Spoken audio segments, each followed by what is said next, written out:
Кеше қазақ хандығының 550 жылдық мерейтойына арналған бабадан қалған байтағым атты аймақтағы ақындар айтысының қорытындысы шықты.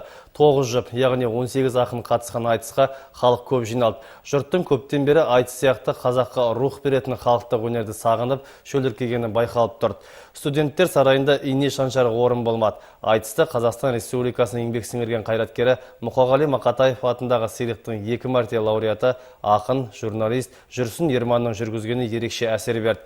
Сонымен нәтижесінде бас жүлдеге тігілген 1.200.000 теңге танымал айтыскер ақын Әсем Ереже қызына бұйырды. Бірінші орында және 1 миллион теңгені ақтөбелік Жәнібек Бейбітов алды. Екінші және үшінші жүлделер Астананың намысын қорғаған Айнұр Тұрсынбаева мен ақтөбелік Ершат Қайболдиновке тиесілі болды. Барлық қатысушылар ынталандыру сыйлығына ие болды. Ал Ақтөбе облысының әкімі Бердібек Сапарбаев барлық ақындарды, соның ішінде Айнұр Тұрсынбаеваны, Ринат Заитов, Әсем Ереже қызы сияқты танымал ақындардың өнерін бағалап, қосымша ақшалай сыйлық тарту етті.